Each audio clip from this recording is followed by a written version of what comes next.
Welcome back दोस्तों, स्वागत है एक बार फिर आपका बैटरी स्कूल में। मैं आपका दोस्त और होस्ट इंजीनियर गौरवदीप शर्मा स्वागत करता हूं आप सभी का और आशा करता हूं आप लोग एकदम से अच्छे होंगे। पिछली वीडियो एमएसएमई लोन का पार्ट 1 था। आज हम लोग पार्ट 2 कास्ट कर रहे हैं। पार्ट 1 में हमने देखा कैसे हमें रजिस्ट्रेशन करना है अपने उद्यम का, क्या क्या फॉर्मेलिटीज हमें लगने वाली हैं, सिविल हम कैसे चेक करेंगे, सिविल की स्कोर की वैल्यू क्या होनी चाहिए और बाकी सारी चीजें, प्रोजेक्ट रिपोर्ट, एजुकेशनल सर्टिफिकेट्स, आपका पैन, आपका आधार और एक ट्रेनिंग किसी भी एक वेरीफाइड इंस्टीट्यूट से। ये सारी चीजें हम रेडी कर लेते हैं तो हमें इनकी पीडीएफ, अपने डॉक्यूमेंट्स की एक पीडीएफ फाइल रेडी करनी है जिसकी मैक्सिमम जो लेंथ होनी चाहिए वो 300 MB से ज्यादा नहीं होनी चाहिए, अदरवाइज वो अपलोड करने में दिक्कत आएगी। अब चलते हैं सीधे हम उस एप्लीकेशन पर जो कि सेंट्रल गवर्नमेंट ने हमें दिया हुआ है, उद्यम मित्र। उद्यम मित्र पे हमें जाना है। वहां पर जाने के बाद में ऑप्शंस आते हैं मुद्रा लोन के लिए, एमएसएमई लोन के लिए, नए स्टार्टअप के लिए। बहुत सारे ऑप्शंस वहां पर आपको मिलेंगे और सबसे बड़ी बात यह है कि वो सारे लोन जो भी आपको वहां मिलने वाले हैं उसमें से एमएसएमई की अगर मैं बात करूं तो वो गवर्नमेंट की गारंटी पे आपको मिलने वाले हैं। इसके लिए आपको कोई भी कोलेटरल नहीं देना है। गवर्नमेंट आपकी गारंटी लेती है बैंक के सामने कि आप जो काम कर रहे हो वो हम अप्रूव कर रहे हैं। अगर ये नहीं पैसा देगा तो उसकी गारंटी सेंट्रल गवर्नमेंट लेती है। उद्यम आधार पे, उद्यम मित्र पे जाने के बाद में आप अगर लोन सेक्शन में जाएंगे तो एमएसएमई लोन पे आप जैसे ही क्लिक करेंगे वो आपसे पर्सनल इंफॉर्मेशन मांगेगा। सारी पर्सनल इंफॉर्मेशन जैसे आप उसको शेयर करते हो तो वो एक ओटीपी जनरेट करता है जो कि आपके फोन पे आता है। उस ओटीपी को आपने जैसे ही आप ओटीपी आपके पास आएगा और अप्रूव करेंगे तो आपका लोन अप्लाई में चला जाएगा और आपका पार्ट 2 वहां पर ब्लिंक करने लगेगा। यानी कि अब आप अपनी बिजनेस से रिलेटेड सारी इंफॉर्मेशन वहां पर शेयर करेंगे। उसमें क्या क्या पूछेगा वो मैं आपको बता देता हूं। आपका नाम, आपकी इंटरप्राइजेस का नाम, आपकी वर्किंग लोकेशन, आपका टेनवर, मतलब आप कितना ईयरली कमा लेते हो, आपने प्रीवियस में कोई लोन लिया है, आपका सिविल स्कोर वहां वो अपलोड करना मांगेगा और बहुत सारी चीजें। स्टेप बाय स्टेप लगभग वो 200 से 250 ऑप्शंस वहां रहेंगे जो कि आपको वहां फिल करने पड़ेंगे। ये सारी इंफॉर्मेशन जैसे जैसे जैसे आप कंप्लीट करते जाएंगे अपलोडिंग के ऑप्शंस वहां खुलने लगेंगे। जैसे ही वो आपसे आधार मांगेगा तो आपको अपनी आधार की कॉपी वहां शेयर कर देनी है। आपसे पैन मांगेगा, आपको पैन के वो जो पीडीएफ है वो शेयर कर देनी है।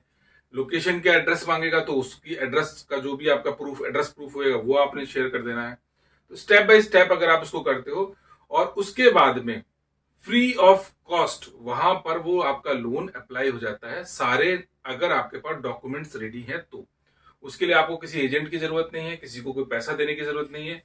आपके पास प्रोजेक्ट रिपोर्ट रेडी है, आपका इंस्टीट्यूशन से सर्टिफिकेट रेडी है, आपके डॉक्यूमेंट्स रेडी हैं, आप कभी भी इस लोन को अप्लाई कर सकते हैं। अब आती है फेज सेकंड।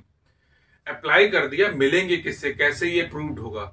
इसके लिए चूंकि कोई कोलेट्रल नहीं है तो आपको कहीं जाने की भी जरूरत नहीं है। स्मॉल स्केल इंडस्ट्री के ऑफिस में आप पर्सनली अगर विजिट करते हो उस रेफरेंस नंबर के साथ में जो कि आपकी फॉर्मेलिटी कंप्लीट होने के बाद में आपको मिलता है। पहले क्या होता था, पहले आप ऑफिस जाते थे, मुझे लोन कराना है, वो कहते थे आप ये फॉर्म भर के लाओ, आप फॉर्म भर के जाते थे, वो कहता था आप इसके साथ ये पेपर लगाओ, फिर आप वो पेपर लेके जाते थे, फिर वो दोबारा से आपको बताता था ये पेपर अभी कम रह गया। महीनों आप ये चक्कर काटते रहते थे ये पेपर्स के पूरे जाल को पूरा करने के लिए। तो सेंट्रल गवर्नमेंट ने क्या किया, एक पोर्टल रेडी किया।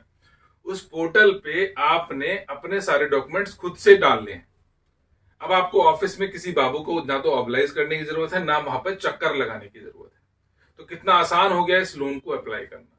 जैसे ही वो रेफरेंस नंबर आपको मिल जाता है, इट मींस कि आपकी डॉक्यूमेंटेशन कंप्लीट हो चुकी है। अब आपका जो काम है वो हार्डवेयर लेनी, हार्डवेयर लेवल पे शुरू होने वाला, सॉफ्टवेयर लेवल का काम खत्म हो गया। अब आप जाते हो स्मॉल स्केल इंडस्ट्री के ऑफिस या एमएसएमई के ऑफिस में, वहां पर आप पूछते हो सर मेरा ये रेफरेंस नंबर है, इसके लिए मुझे किस बैंक से कहां पर जाकर बात करनी है। तो वो जो बैंक उस लिस्ट में होंगे वो उनकी लिस्ट आपको दे देंगे, आप उनसे जाके मिल सकते हो। या पर्सनल बैंकिंग जहां से आप करते हो उस बैंक को भी वो लेटर इश्यू करेंगे कि हम इस प्रोजेक्ट पे फंड करना चाहते हैं, इस स्कीम के अंतर्गत आप इस लोन को अप्रूव कीजिए। वो बैंक आपको अप्रूवल लेटर देता है, आपसे वो कोटेशंस मांगेगा। जो मशीनरी आप खरीदना चाह रहे हो, जो स्टफ आप खरीदना चाह रहे हो, वो कोटेशंस आपको अरेंज करके बैंक को देनी है। बैंक उसको 2 या 3 किस्तों में पैसा रिलीज करके आपको दे देता है। पहली किस्त में मशीन खरीदने के लिए, दूसरी किस्त में इंडस्ट्री को चालू करने के लिए और तीसरी किस्त में आपकी वर्किंग कैपिटल को बनाने के लिए। तो दोस्तों ये पूरा एक प्रोसेस है, जिस प्रोसेस को मैंने अपने लिए भी किया है और वो ईश्वर की कृपा से वो लोन मैंने लेके वापस भी बैंक को कर दिया। अब यानी कि मेरा ट्रैक बैंक की नजर में और अच्छा हो गया। इन फ्यूचर अगर मैं उस पे चाहूं, उस जिस बिजनेस पे चाहूं, तो मुझे अब वो एमएसएमई की जो इनिशियल लोन था वो तो नहीं मिल सकता, पर हाँ लिमिट की फैसिलिटी मुझे वहां पर बैंक दे सकता है। आशा करता हूं ये पूरा कंटेंट आपको समझ आया होगा, अच्छा लगा होगा। एमएसएमई से रिलेटेड कुछ भी क्वेरी और अगर आपकी रह जाती है तो वो भी पर्सनली आप मेरे से पूछ सकते हो। किसी को कोई फर्दर पैसा देने की जरूरत नहीं है, डॉक्यूमेंटेशन रेडी करिए, बैंक आपको खुद से लोन दे देगा अगर आपका सिविल स्कोर ओके है देन। आशा करता हूं वीडियो अच्छा रहा, दोनों सेगमेंट आपको समझ आए होंगे। कोई भी क्वेरी अगर होती है तो या तो व्हाट्सएप पे आप मेरे से ले लीजिए इन्फॉर्मेशन, या फिर एमएसएमई के ऑफिस में एक बार विजिट कर लीजिए, आराम से आपका काम हो जाएगा। बस आपको वो चीज प्रेजेंट करनी आनी चाहिए। जो प्रोजेक्ट रिपोर्ट आपने बनाई है वो प्रॉपरली अगर आप प्रेजेंट करते हो, उनको बताते हो, तो वो आपका फुल सपोर्ट करेंगे। वीडियो अगर अच्छी लगे तो लाइक कीजिएगा, शेयर कीजिएगा, और जो लोग मेरे भाई 51% लोग आज भी नॉन सब्सक्राइब मेरे चैनल को देख रहे हैं, उनसे मेरी रिक्वेस्ट है चैनल को सब्सक्राइब करके देखिए, इससे हम लोग को मोटिवेशन मिलता है। अगली वीडियो तक के लिए नेक्स्ट टॉपिक में क्या होएगा आप लोग मुझे सजेस्ट करिए। तब तक के लिए जय हिंद, जय भारत। इंट्रोडक्शन आपने बैटरी स्कूल का कल के वीडियो में देखा।